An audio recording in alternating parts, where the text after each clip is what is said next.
All right, getting right into it today. We're going to be talking about a pretty heavy topic, the Nanjing Massacre. Our listeners have been asking for a deep dive into this really dark chapter of history, and we're going to try our best to unpack it all together. So December 1937, the Second Sino-Japanese War is raging, and the Japanese Imperial Army has just captured the Chinese capital, Nanjing. And it's really important, to understand that the war's path to Nanjing, it really shaped the events that happened there. Like, the Japanese, they thought they were going to have this quick victory, in China. Right. But they met this really, really fierce resistance in Shanghai. Oh, wow. And this just, fueled their frustration. And you combine that with, their cultural beliefs, and it set a really, really dangerous precedent. Yeah.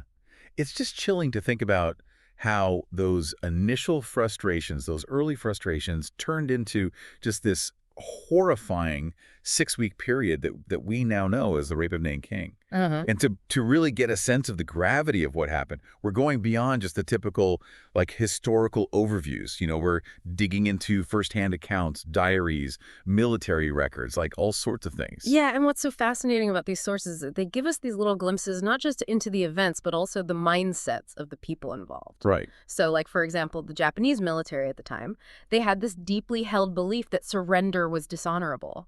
And this belief, combined with the rage from the Shanghai campaign, it just created this really volatile mix. So the Japanese, they take Nanjing on December 13th, 1937.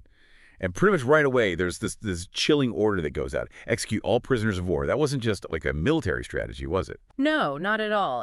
It was really a reflection of that deep cultural perception of surrender as the ultimate shame.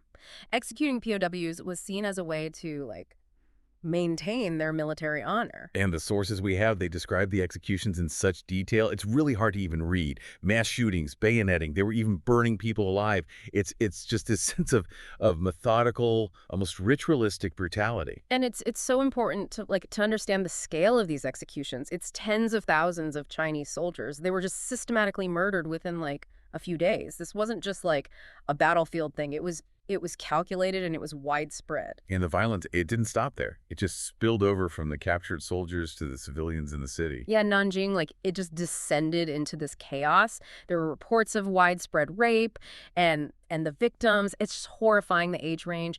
Elderly women, young girls, it was awful. There was one account I read that really stood out to me. It describes Japanese soldiers. They break into this home, they murder the husband, and then they rape the wife and daughters. And then they kill them too.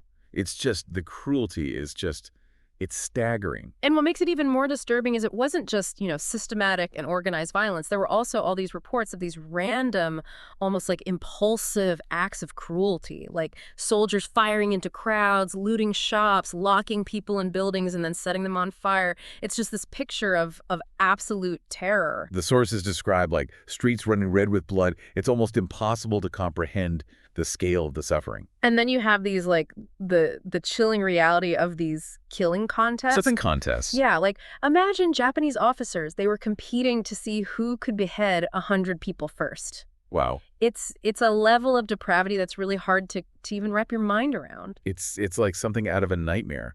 Were any of these people ever, held accountable for their actions? Some were. General Iwani Matsui, he was the commander of the Japanese forces in Nanjing. Okay. He was later tried and executed for war crimes. Okay. But there were others, like Prince Asaka.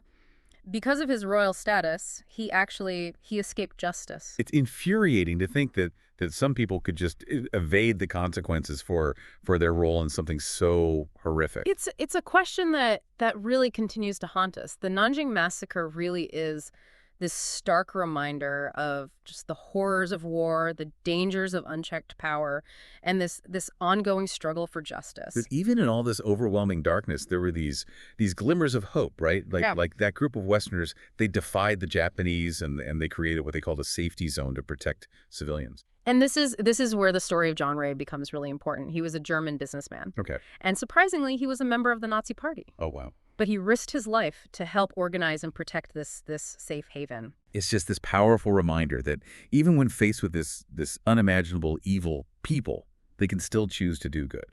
What happened to the safety zone, though, after those initial 6 weeks of the massacre? Well, by February 1938, even though the safety zone had been so successful in saving lives, the Japanese military, they kind of asserted control. They forced all the refugees to go back to their homes, and they declared that order had been restored.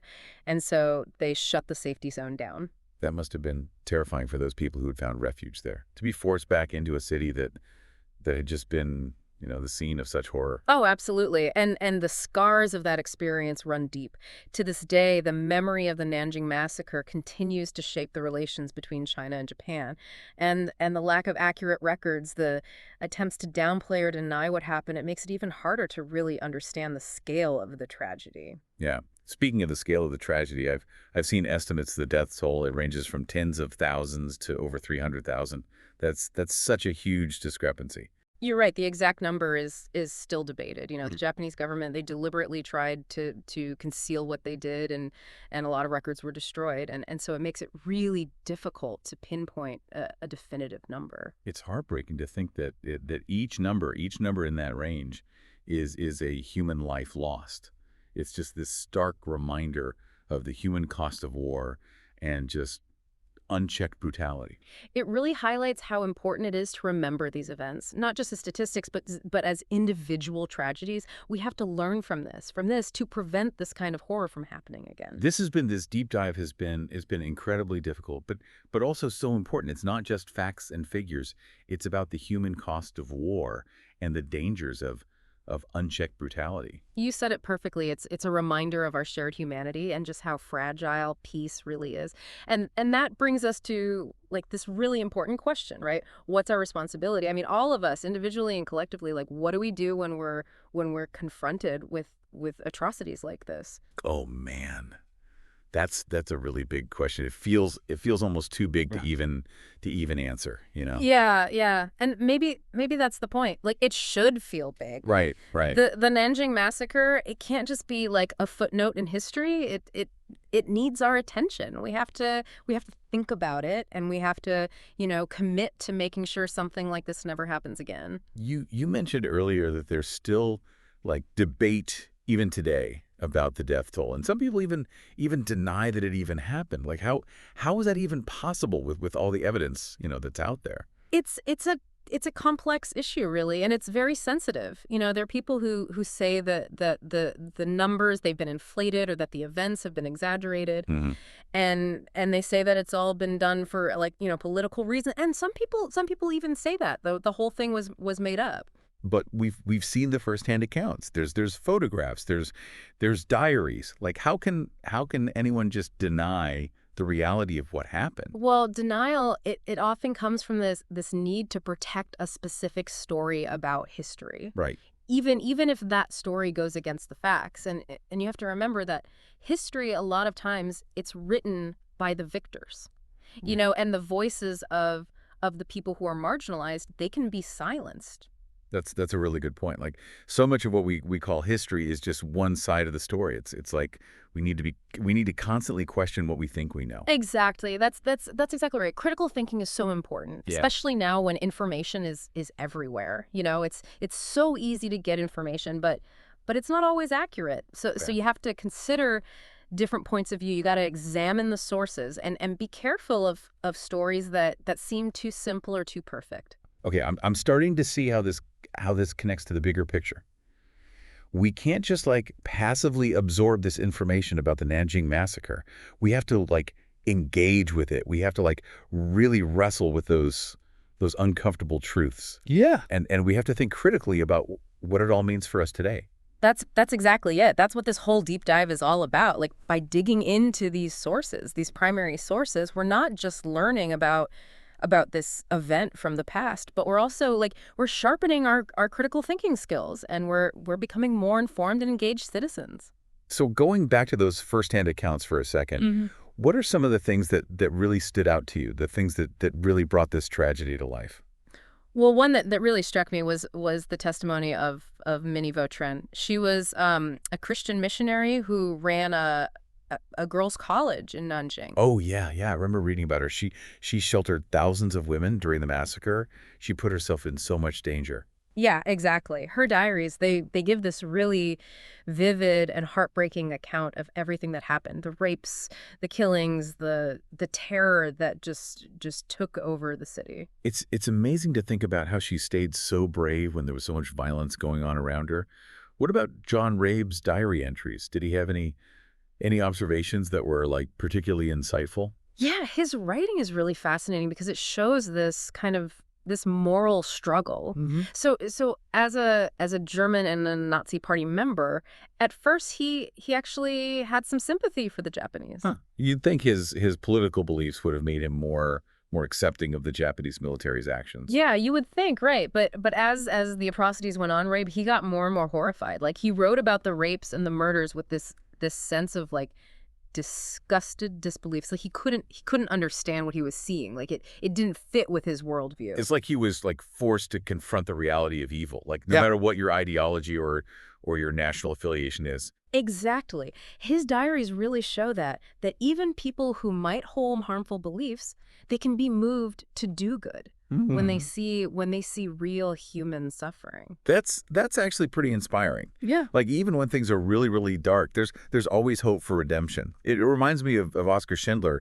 who saved, hundreds of Jewish lives during the Holocaust, That's even though he true. was a member of the Nazi Party. Yeah, that's a great comparison. Both Rabe and Schindler, they show us that individual conscience can win over ideology. Right. They remind us that even in the face of just unimaginable evil human goodness, it can still win. So what does all of this mean? Like, what are the main takeaways from our deep dive into the Nanjing massacre? What can we as individuals, like, what can we learn from this really dark chapter in history? I think the most important lesson is vigilance. We always have to be on guard against the things that lead to these kinds of atrocities. You know, nationalism, militarism, dehumanization, silencing people who disagree. We got to be watchful. So it's not just about remembering what happened in the past. Right. It's about taking those lessons and applying them to what's happening right now. Exactly. We have to recognize the warning signs Yeah. and speak up against injustice, wherever we see it. Absolutely. We have this moral obligation to learn from the mistakes of the past, to honor the people who suffered, and to work towards a world that's more just, a world that's more peaceful. And that starts with each of us. Yeah. It's about recognizing our own biases, challenging what we think we know, Yeah. and being brave enough to stand up for what's right, even when it's hard. Yeah. That's well said. This deep dive, it's been really Yeah. challenging, but it's also been really rewarding. Like, I feel like I have a much better understanding of the Nanjing Massacre now, and I understand more about how humans can be both good and evil. Yeah, I agree. It's been a journey of discovery, and I hope that it's made you want to keep learning about this topic Mhm. and other topics like it. Like keep looking at things with a critical and compassionate eye. Oh, it definitely has. It really strikes me that one of the things that makes the Nanjing Massacre so disturbing is not just the brutality of it all, but the way they try to cover it up afterward. Yeah, you've hit on a really crucial point there. Like after the war, there were these very deliberate attempts to hide the information about the massacre. They destroyed documents, they intimidated witnesses, and they really downplayed how bad the atrocities actually were. And this deliberate, kind of clouding of the historical record, it makes it even harder to try to get justice and to have a shared understanding of what really happened. But but even with those attempts to cover it up, some of the evidence survived, right? Yeah. We've been talking about the diaries from John Rabe and Manivo Tran. Were there other like firsthand accounts that helped to show what happened in Nanjing? Oh, absolutely. The testimonies of the other Westerners who were in Nanjing, people like the missionary John McGee and Professor Lewis Smythe, they were so important. Their accounts backed up what others were saying, and they really, added weight to the story of the massacre. Like McGee, he even filmed footage and took photographs, and that provided undeniable proof of the atrocities. It's amazing to think about the courage it must have taken for those people to document what they were seeing, knowing that they could be in danger. Like they were risking their own safety to make sure that the truth that it wasn't completely buried. Their actions were really heroic. They understood that being a witness, it was essential, not just for the sake of history, but for justice, too. They understood how important it was to make sure that the people who did these things, that they were held accountable. And were those efforts successful? Did the people who carried out the Nanjing massacre, did they ever actually face consequences for their crimes? To a certain degree, yes. Like the International Military Tribunal for the Far East, which was held in Tokyo after the war, they did convict a number of high-ranking Japanese officials for war crimes. And General Matsui, who we talked about before, he was among those who were executed for his role in the massacre. So there was at least some accountability for the people who were in charge, but I can't imagine that it felt like real justice for the victims and their families. You're right. It's really important to acknowledge that the justice, it wasn't complete. A lot of the people who were directly involved, like individuals like Princess Aka, they were given immunity from prosecution because of their status and their connections. And so a lot of people were left with this feeling that the trials, they were incomplete, and that true justice, it hadn't really been served. And I imagine that feeling, that sense of injustice, it's really impacted the relationship between China and Japan. It's almost as if the wounds of the past, they haven't been allowed to heal. Exactly. The Nanjing massacre, it's still a really sensitive and controversial issue when it comes to the relationship between China and Japan. It continues to create mistrust and resentment and animosity between the two countries. China has asked Japan over and over again to really acknowledge what happened and to apologize for the atrocities. But at the same time, there are some groups within Japan who still say that it didn't happen or they downplay it, and that makes it even harder for the two countries to reconcile. It's incredible how something that happened so long ago, like almost a century ago, can still have such a huge impact on the world today. It really shows how important it is to face history, honestly, even when it's painful and even when it makes us see uncomfortable truths about the past. You're absolutely right. If we want to build a better future, we have to come to terms with the past. We have to acknowledge what happened in the Nanjing massacre. We have to honor the victims, and we have to work towards true reconciliation. It's a difficult process, but it's necessary if we want to break free from the cycle of violence and mistrust. It takes courage and honesty and a shared commitment to justice and healing on both sides. This deep dive, it's really given me a lot to think about. The Nanjing massacre is a horrible event. It's a stark reminder of just how cruel humans can be, Hmm. but it's also a story of resilience, of courage, and of the strength of the human spirit to resist, even in the face of just unbelievable darkness. I couldn't have said it better myself. It's a story that reminds us how important it is to speak truth to power, Mhm. to stand up for what's right, and to never forget the lessons of history. The Nanjing massacre, it reminds us how fragile peace is, and how we always need to be vigilant against hatred and intolerance and violence. And I hope our listeners will take those lessons to heart Yeah. because in the end, understanding the past, it's about creating a better future. It's about seeing the warning signs, calling out injustice, and working hard to make sure that these kinds of atrocities, they never happen again. Yeah, exactly. A future where horrors like this, they only exist in the history books and they're never repeated. Mm. The people who died in the Nanjing massacre, their memory demands nothing less. Well, this brings our deep dive into the Nanjing massacre to a close. It's been a dark chapter in human history, but a really important one to explore. And I encourage everyone to keep learning about it. Seek out different perspectives and have thoughtful conversations about what it means for us today. And remember, learning from the past, it's not just something we do for fun. It's a moral obligation. The memory of the Nanjing massacre, it's a call to action. It reminds us that we all have a responsibility to work towards a more just and peaceful world. Thank you for joining us on this deep dive.